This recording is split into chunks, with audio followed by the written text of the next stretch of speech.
नमस्कार दोस्तों, मेरा नाम है कपिल और मैं कहानियां सुनाता हूं। 1 जनवरी 2021 हैदराबाद के जुबिली हिल्स पुलिस स्टेशन एक आदमी पहुंचता है। वो घबराया हुआ था। पुलिस स्टेशन पहुंचने के बाद वो हड़बड़ी में एक कांस्टेबल के पास पहुंचा और बोला कि साहब, मेरी बीवी का कुछ पता नहीं चल रहा है, कहाँ गई पता नहीं, बहुत ढूंढा। पुलिस वाले ने पूछा, तुम्हारा नाम क्या है? घबराते हुए उस आदमी ने जवाब दिया, कावला अनंतैया। और तुम्हारी बीवी का नाम? कावला वेंकटमा। पुलिस वाले ने पूछा कि तुम्हारी बीवी कब से मिसिंग है? उसने जवाब दिया, 2 दिन पहले 30 दिसंबर से। और वो बोला कि साहब, हम लोग मजदूर हैं, जुबिली हिल्स के पास झुग्गियों में रहते हैं। 2011 की सेंसेक्स के मुताबिक हैदराबाद भारत के चौथे सबसे ज्यादा आबादी वाला शहर है। इसे भारत के सबसे सुरक्षित शहरों में से एक माना जाता है। लेकिन हर शहर की तरह हैदराबाद की भी एक कहानी है, खून में सनी हुई कहानी। एक कहानी हैदराबाद के जुबिली हिल्स का इलाका, जो आमतौर पर खाली रहता था, वहां कुछ पुलिस की भीड़ मौजूद थी। खबर मिली थी कि वहां एक औरत की लाश मिली है। पुलिस की टीम बॉडी का इंस्पेक्शन कर रही थी। मरने वाली औरत का चेहरा जला हुआ था। पोस्टमार्टम में मालूम हुआ कि उस औरत की उम्र लगभग 30 साल के आसपास थी। अनुमान लगाए जा रहे थे, आसपास के लोगों के बयान लिए जा रहे थे और कोशिश की जा रही थी कि किसी तरह इस बॉडी की पहचान हो सके, और कोई सबूत नहीं मिल सके। पता लगा कि ये औरत का नाम वेंकटमा है, वही औरत जिसका पति उसकी गुमशुदगी की रिपोर्ट लिखवाने आया था। यहां इन्वेस्टिगेशन अभी इनिशियल स्टेज में ही थी कि इसी वक्त एक और खबर आई। पहली औरत की लाश जहां मिली थी, वहां से कुछ ही दूरी पर एक और औरत की लाश मिली। खूनी कौन था, उसने उन औरतों को क्यों मारा, इस बात की जानकारी किसी को नहीं थी। ये केस हैदराबाद पुलिस का जॉइंट ऑपरेशन था। पुलिस की उस टीम का सामना एक डरावनी सच्चाई से होने वाला था। वह सच्चाई जो उनके जुडिशियल सिस्टम की काबिलियत पर शक करने को मजबूर कर देने वाली थी। ये केस 2021 का था, लेकिन इसकी जड़ें 20 साल पीछे तक जाती हैं। ये केस है मैना रामुलू का। रामुलू की शादी 2001 में हुई थी। अपनी बीवी से प्यार करने में उसने कोई कसर नहीं छोड़ी। लेकिन वो कहते हैं ना कि हादसे किसी के साथ भी हो जाते हैं। रामुलू के साथ भी कुछ एक ऐसा ही हादसा हुआ। उसकी पत्नी किसी और से प्यार करने लगी और रामुलू का डर था कि अब उसकी बीवी उसे छोड़कर चली जाएगी। और एक दिन उसका डर सच हो गया। उसकी बीवी एक दिन घर छोड़कर चली गई। घर लौटने पर उसे एहसास होता है कि उसकी बीवी ने उसे धोखा दे दिया है। रामुलू की चीखें उसके घर की 4 दीवारियों में गूंज उठी। रामुलू के अंदर सिहरन उठी और उस दिन रामुलू हमेशा हमेशा के लिए बदल गया। उसके अंदर के जज्बात, उसके अंदर का प्यार सब खत्म हो गया। कुछ बच गया तो वो था सिर्फ जुनून। जुनून बदला लेने का। जो गलत उसके साथ हुआ, वो गलत सूद समेत वापस लौटाने का जुनून। कुछ महीने लगे, लेकिन रामुलू ने पता लगा लिया कि उसकी बीवी कहां पर है। एक दिन उसे मौका मिला और रामुलू ने अपनी बीवी को अकेला पाकर उसका गला दबाकर उसे मार डाला, और उसके बाद शराब से उसके चेहरे पर उलेड़ी और आग लगा दी। अपनी बीवी का जलता हुआ चेहरा देखकर उसके अंदर का जुनून कुछ शांत होता है। घर लौटते हुए उसका जुनून सुकून में बदल जाता है। एक पल को उसे डर लगता और दूसरे ही पल उसे खुशी का एहसास होता, और ठीक अगले ही सेकंड उसे वो जुनून दोबारा पुकारने लगता। साइकोलॉजिस्ट बताते हैं कि मर्डरर्स को खून करने के बाद एक तरीके का एड्रेनलिन रश मिलता है। एक तरह से कहा जाए तो खून करने का भी एक नशा होता है, और वो नशा रामलू चख चुका था। रामलू उस वक्त चाय की दुकान पर था। हाथ में गर्मा गर्म चाय का कप लिए वो अपने ख्यालों में खोया हुआ था। वहां चाय की दुकान पर कुछ लोग भी खड़े थे जो आपस में बातचीत कर रहे थे कि सुकुमारी नाम की एक औरत अपने पति को किस तरह धोखा दे रही है, किस तरह से वह दूसरे आदमियों से मिलजोल बढ़ाकर अपने पति को धोखा दे रही है। चाय उबल रही थी और रामलू का गुस्सा उसके मन में आया कि वो अभी उस औरत का चेहरा उसी चाय के बर्तन में डाल दे। रामलू गुस्से से पागल हो रहा था। वो लोग तो बात करते करते वहां से चले गए, लेकिन एक अनजान औरत के लिए इतना गुस्सा आ जाना ये एक बड़ी अजीब बात थी। शाम को एहसास हुआ कि वो उन सभी औरतों से नफरत करने लगा है जो अपने पति को धोखा देकर दूसरे आदमियों से अफेयर करती हैं, और उसको लगा कि उन औरतों को सजा देनी होगी। रामलू के मन में एक इरादे ने जन्म लिया। उसने तय किया कि वे उन सभी औरतों को सबक सिखाएगा जो अपने पति को धोखा देती हैं। रामलू ने शुरुआत की अपनी बस्ती के आसपास की औरतों से। हैदराबाद के उस इलाके में लोकल पाम वाइन मिलती है। पाम वाइन में 8.1% अल्कोहल कंटेंट होता है। इसे दुनिया भर में कई नाम से जाना जाता है। इंडिया के ज्यादातर हिस्सों में इसे तोड़ी कहा जाता है। हैदराबाद के कई लोकल इलाकों में तोड़ी शॉप काफी मशहूर है। कई जगह इसे ताड़ी भी कहा जाता है। रामलू ज्यादातर उन औरतों पर नजर रखता था जो तोड़ी शॉप के आसपास अकेली आती थी। धीरे धीरे उसने अपने शिकार चुने। वह उन औरतों से बात करता और वो उन्हें किसी एकांत जगह पर ले जाता।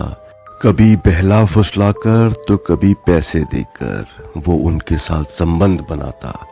कभी पैसे का लालच देकर और कभी जबरदस्ती भी करता। अपनी हवस शांत करने के बाद वो उन औरतों को मार देता। कुछ औरतों को तो उसने गला दबाकर मारा और कई बार उसने पत्थर से कुचल कर भी उनकी जान ली। उन्हें कत्ल करने के बाद वो उनके गहने उतार कर उनके चेहरा जलाकर वहां से चला जाता। 2001 से ये सिलसिला शुरू हुआ और 2009 तक रामलू ने 11 औरतों की जान ले चुका था। 8 साल तक वो पुलिस से बचकर मर्डर्स करता रहा। पुलिस को पैटर्न क्रैक करने में थोड़ा वक्त लगा, लेकिन उन्हें एक जैसे केसेस को देखकर और लाशों की जली हुई हालत देखकर यह कंक्लूजन निकाला गया कि एक ही आदमी का काम है ये। लोगों से पूछताछ की गई और स्केचेस के बिना पर रामलू की गिरफ्तारी की गई। 2009 में नरसिंगी इलाके के करीब से रामलू को अरेस्ट किया गया और उस पर मुकदमा चलाया गया। लेकिन उसकी कहानी यहां खत्म नहीं हुई। 11 खून करने के बाद वो गिरफ्तार हो गया था, लेकिन इसके बाद भी उसने 7 और औरतों का खून। गिरफ्तार करने के बाद पुलिस ने उससे पूछताछ की। रामलू ने 2001 से लेकर 2009 तक के सारे गुनाह कबूल कर लिए। रामलू के पास खोने के लिए कुछ भी नहीं था, लेकिन फिर भी 2 साल लगे सजा सुनने में। 2009 में गिरफ्तारी हुई और 2011 के फरवरी महीने में हैदराबाद के लोकल कोर्ट ने उसे सजा सुनाई। रामलू को उम्र कैद की सजा मिली। चेरापल्ली जेल के दरवाजे खुलते हैं, रामलू अंदर कदम रखता है और जेल का दरवाजा बंद हो जाता है। सभी को लगता है कि हैदराबाद का सीरियल किलर अब और किसी को शिकार नहीं बना पाएगा। केस हमेशा हमेशा के लिए क्लोज हो चुका है, फाइल बंद हो चुकी है और रामलू का किस्सा खत्म। यही सोच रहे थे सब, लेकिन रामलू कुछ और ही सोच रहा था। जेल में रहते हुए रामलू को एक ही हफ्ता हुआ था, लेकिन उसके बर्ताव ने सबके मन में एक सवाल पैदा कर दिया कि क्या रामलू जैसे खतरनाक मुलजिम के लिए जेल सही जगह है? क्या रामलू जैसे साइको किलर को किसी मेंटल असाइलम में भर्ती कराना नहीं चाहिए? ये सवाल जेल में मौजूद गार्ड से लेकर सजा काट रहे कैदी तक के मन में था। रामलू का बर्ताव सबको डरा रहा था।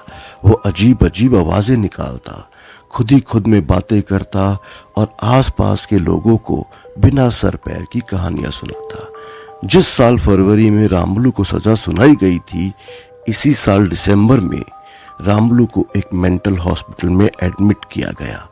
इस अस्पताल में उसका दिमागी इलाज के लिए लाया गया था। सभी को लग रहा था कि शायद उसके दिमाग में कुछ तो गड़बड़ी है। 30 दिसंबर 2011 की तारीख थी। रामलू उस अस्पताल से भाग गया। वो अकेला नहीं, 5 और कैदी थे जो उसके साथ वहां से फरार हुए। ये सिस्टम का सिक्योरिटी फेलियर था, जिसकी वजह से ईरागड्डा मेडिकल हॉस्पिटल से 6 कैदी फरार हो गए थे। अस्पताल से भागकर रामलू काफी खुश था।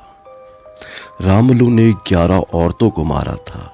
पुलिस टीम्स ने उसे ढूंढने के लिए जमीन आसमान एक कर दिया, पर वो हर बार पुलिस की आंखों में धूल झोंक कर भाग जाता। वो कभी भी हैदराबाद से बाहर नहीं गया था, लेकिन फिर भी पुलिस के हाथ नहीं आया। 1.5 साल बीत गया। 2013 में एक इन्फॉर्मर का फोन आया। पुलिस की टीम रवाना हुई। उन्हें फिक्र थी कि रामलू इस बार भी कहीं उनके हाथ से निकल ना जाए। रामलू पुलिस को देखते ही भागने लगा। हैदराबाद की उन गलियों से रामलू बहुत अच्छी तरह से वाकिफ था, लेकिन पुलिस वाले ने भी हार नहीं मानी। पुलिस वाले हार मानने वाले नहीं थे। बड़ी मशक्कत के बाद पुलिस की उस टीम ने रामलू को पकड़ा और उसके बाल पकड़ के खींचते हुए पुलिस वैन में डाला और वापस जेल में लेकर आए। पुलिस की हिरासत में रामलू से बीते 1.5 साल की पूछताछ की गई। पूछताछ में रामलू ने बिना हिचकिचाए सब कुछ कबूल किया कि उसने इस वक्त में 5 और खून किए। 5 औरतें जिन्हें रामलू ने अपना शिकार बनाया था। पुलिस वालों को भी कुछ समझ नहीं आ रहा था। सुनने वालों के हाथ पैर ठंडे हो रहे थे, जैसे कोई पहेली थी जिसका कोई जवाब ही नहीं मिल रहा था। ऐसा लग रहा था जैसे आपको किसी ने बिल्डिंग से नीचे धकेल दिया हो और आप बस बेहिसाब नीचे गिरे जा रहे हों। रामलू ने बताया, मर्डर्स की जांच हुई और ये साबित हुआ कि जो वो कह रहा था वो सब सच है। 2009 तक 11 औरतों का खून और 2013 तक वो 16 औरतों का खून कर चुका था। कुछ देरी लगेगी आपको ये बातें अपने जहन में उतारने के लिए। आपको लग रहा होगा कि इसके बाद रामलू को फांसी की सजा हुई होगी, है ना? जी नहीं, वो कहावत बिल्कुल सच है। Reality is stranger then the truth. 2020 में ये केस हाई कोर्ट गया। हाई कोर्ट ने रामलू की बेल ग्रांट कर दी।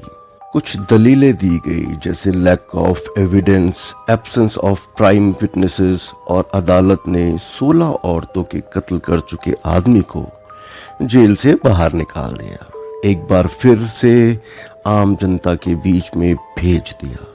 रामलू के ऊपर केस अब भी जारी थे, लेकिन कोर्ट ऑर्डर से उसे रिलीज किया गया। फिर मुकदमा चलाया गया। कोर्ट का ऑर्डर था और उसे फॉलो किया गया। जमानत पर बाहर आने के बाद रामलू भीड़ में वैसे ही गायब हुआ जैसे गर्म चाय के कप से उड़ता हुआ धुआं। वो डेड बॉडीज जिनकी इंक्वायरी हैदराबाद की पुलिस 2021 में कर रही थी, उन औरतों को भी रामलू ने ही मारा था। फरवरी में रामलू को एक बार फिर गिरफ्तार किया गया और अब ये कहा जा सकता था कि आने वाली सारी जिंदगी वो जेल में ही बिताएगा। ये केस हमारे जुडिशियल सिस्टम के लूप होल्स के बारे में बहुत कुछ बताता है। तो ये थी आज की कहानी मेरे दोस्तों। आपको ये कहानी कैसी लगी? Please do let me know. God bless, peace to all.